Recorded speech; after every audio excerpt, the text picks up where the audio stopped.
effectivement, la flamme, c'est le dernier tableau de ce défilé militaire. On en a longuement parlé sur cette antenne. La flamme olympique qui va arriver, qui va être portée jusqu'à la tribune présidentielle. On va la voir arriver peut-être, portée par un médaillé d'or des Jeux Olympiques de 2016. On l'a dit, les Jeux Olympiques qui sont au cœur évidemment de ce grand défilé. On a parlé évidemment de la libération, on a parlé de la victoire il y a 80 ans. Mais évidemment, les Jeux Olympiques sont au centre. Vous entendez cette musique triomphale pour rapporter cette flamme. C'est un moment évidemment éminemment important. Et tout cela, évidemment, on l'a dit, sous le signe de la sécurité. Très important. Pourquoi? Parce que vous avez parlé de cette tentative d'assassinat sur la personne de Jacques Chirac il y a quelques années, mais évidemment dans toutes les têtes depuis ce matin, la tentative d'assassinat de Donald Trump.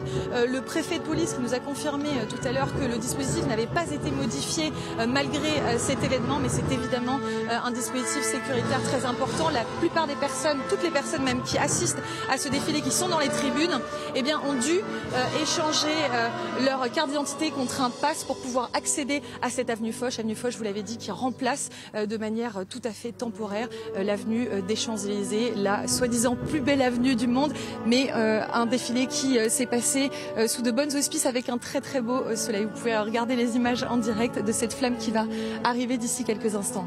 Merci beaucoup Mélina Huette. On la voit justement, précisément, cette flamme sur les Champs-Élysées. On a vu son double aussi dans une petite lanterne de mineurs juste à côté. Je rappelle que sur ce plateau se trouve à nos côtés également le capitaine de frégate Pierre, officier de marine, et Florence Gaillard pour nous éclairer. Capitaine, c'est un moment extrêmement symbolique. Alors tout à fait, c'est un très beau symbole et c'est très émouvant de voir le colonel Thibaut Valette, écuyer en chef du Cadre Noir de Saumur, qui représente ce qui se fait de mieux dans l'art équestre en France, porter cette flamme olympique, et ça nous rappelle les liens très forts qui existent entre les armées et le sport, puisque nous, les sportifs comme les militaires, partagent des valeurs communes, comme le dépassement de soi, l'esprit d'équipe, la volonté de se dépasser et le goût de l'effort. Et puis il y a des structures au sein de l'armée. Il y a le bataillon de Joinville, par exemple, où se trouvent de nombreux sportifs. Ça leur permet d'avoir une activité rémunérée et de se concentrer sur leur sport. Exactement. Les armées sont très impliquées dans ces Jeux olympiques et paralympiques, avec le bataillon de Joinville, puisqu'il y a 97 sportifs qui participeront aux Jeux qui sont militaires, avec un statut de militaire qui leur permet justement de s'entraîner dans de très bonnes conditions, mais aussi dans la sécurisation des Jeux, évidemment, et on en a déjà parlé, avec 18 000 militaires mobilisés sur toute la France pour les différentes épreuves, que ce soit à Paris, évidemment, mais aussi à Marseille, et en Polynésie française pour les épreuves de surf. Et puis il y a les Jeux interarmées aussi, dont on parle très peu, mais c'est un peu une sorte de Jeux olympiques entre les différentes armées. Alors tout à fait, régulièrement, ces Jeux se déroulent pour mesurer les armées et leur savoir-faire de manière parfaitement pacifique et dans les valeurs du sport. Et c'est finalement ça l'objectif au terme, c'est d'essayer d'obtenir cette mesure de force purement sportive.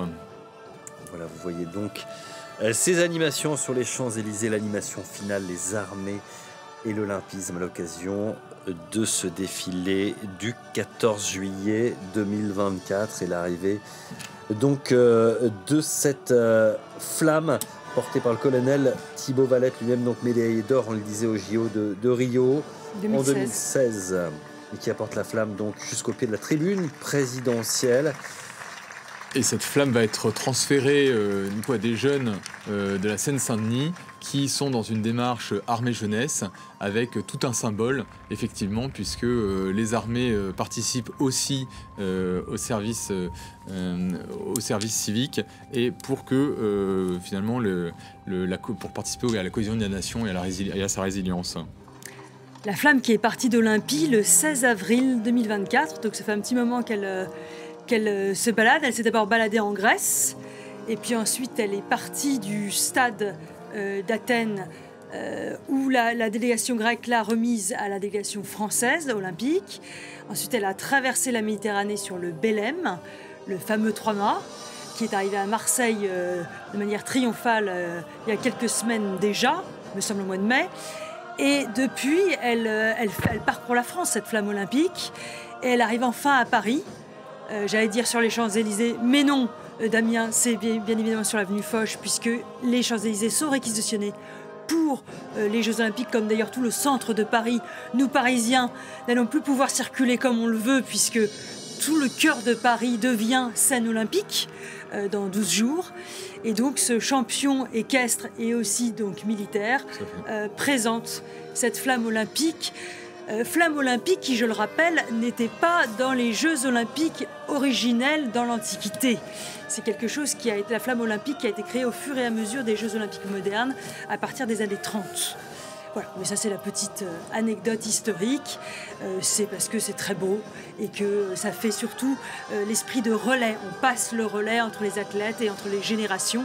Et la nouvelle génération d'ailleurs se présente tout de suite, des jeunes de Seine-Saint-Denis et puis des militaires également. Et donc ils représentent les 5 couleurs des anneaux olympiques qui représentent eux-mêmes les 5 continents, l'Asie, l'Afrique, l'Amérique, l'Europe, l'Océanie, j'espère que j'en ai pas oublié un, puisque je crois que les continents glaciaires ne sont pas compris dans les Jeux. Non, c'est ça, il y a 5 continents. Tout à fait. Regardez, c'est toujours ces images en direct donc, de cette avenue Foch, de cette arrivée de la flamme olympique. Dans un instant, on devrait voir donc l'un des tableaux finaux donc, de ce défilé du 14 juillet 2024 avec une patrouille de France qui doit passer. Alors, en raison de l'actualité, on a suivi évidemment le déroulé des événements aux États-Unis avec cette tentative d'assassinat contre Donald Trump. On en a raté malheureusement les défilés aériens. On espère avoir celui de la patrouille de France, capitaine, parce qu'il sera un peu exceptionnel. Il y aura une figure rare tout à l'heure. Oui, alors cette année, effectivement, en raison de la modification de l'axe, puisque le défilé se fait de l'Est vers l'Ouest cette année, contrairement à ce qui se fait sur les Champs-Élysées, le défilé aérien a dû être complètement refondu. Et c'est donc la patrouille de France qui, d'habitude, ouvre le défilé. Cette année, elle va venir la clôturer.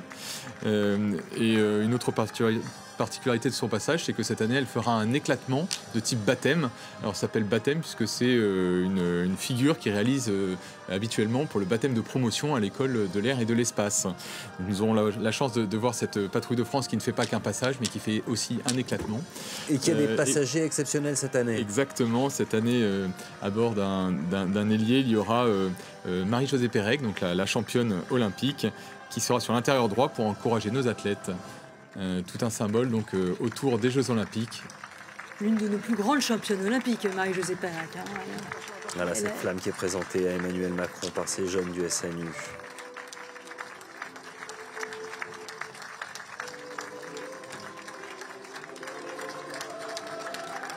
Tout un symbole, la transmission par les armées vers la jeune génération.